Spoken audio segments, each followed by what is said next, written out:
घारे में सरकारी राशन न मिलण खिलाफ मला बिरादरी जे माण्हुनि एहतिजाजी मुज़ाहिरो करे धरनो हयो। टाउन कमेटी घारो जे वार्ड नंबर 7 ऐं 4 जे रहवासियनि मला बिरादरी जे माण्हुनि सरकारी राशन न मिलण खिलाफ अमीरुल बहर जे अॻवाननि अली हसन मला, अशरफ मला, आदम मला ऐं ॿियनि जी अॻवानीअ में मर्दनि तोड़े औरतनि असिस्टेंट कमिश्नर ऑफिस घारो अॻियां एहतिजाजी मुज़ाहिरो कयो। उन मौके ते औरतनि दाईंदे चयो त असांजा मर्द समुंड में मच्छीअ जो शिकार करे गुज़र सफ़र कंदा आहिनि। उनखां सवाइ असांजो को बि गुज़र सफ़र जो वसीलो नाहे, पर लॉकडाउन जे करे असांजा मर्द महीने खां बेरोज़गार आहिनि, जंहिं करे असांजा मासूम बचड़ा बुख ऐं बदहाली जो शिकार आहिनि। जीअं त ही लॉकडाउन शुरू थियो आहे, इन में असांजा माण्हू बिल्कुलु बेरोज़गार थी चुका आहिनि ऐं ही जेको राशन आयो आहे, राशन सिर्फ़ु मनपसंद माण्हू खे बि मिलियो वञे।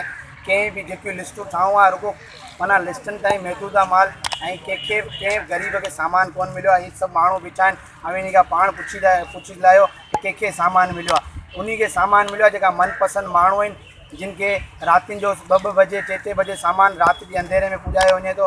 असां खुदारा DC साहब के ऐं आला इख्तियारनि खां अपील था कयूं त खुदारा हिन ग़रीब माण्हुनि जी ऐं असांजी मदद कई वञे। हुननि चयो त सरकारी राशन मनपसंद माण्हुनि खे ॾिनो पियो वञे। असां महीने खां राशन जे ओसीड़े में आहियूं, पर केर बि असां वटि लड़ी न आयो। असांजा बच्चा न डरनि, असीं दरिया रस्ते आहियूं, असांजो धंधो रोज़गार दरिया आहे, असांजी ॿी का बनी न ॿार कुझु बि न आहे।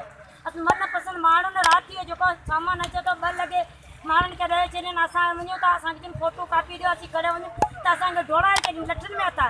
जेके असांजा काउंसलर जेके हिते थिया आहिनि, असांखे ग़रीबनि खे कोन पुछियो आहे तव्हां खाधो न खाधो, अव्हां ते छा हालत आहे, माना केरु ॿुधाए नथो। असीं वेंदा आहियूं, असां भाउ कॾहिं मिड़ी दरवाज़ा ॾेई असांखे लतूं हणंदा आहिनि, तव्हां छो आया त असां नंढा बच्चा असांजे नांग त न अची मिटी खाईंदासीं। होॾां असिस्टेंट कमिश्नर सलीम मेमण एहतिजाज कंदड़नि खे ख़ातिरी कराई तव्हां खे राति ताईं राशन पहुचायो वेंदो, जंहिं बाद एहतिजाज ख़तम कयो। विज़िट कयो अवामी आवाज़ मीडिया ग्रुप जी वेबसाइट awamiawaz.pk।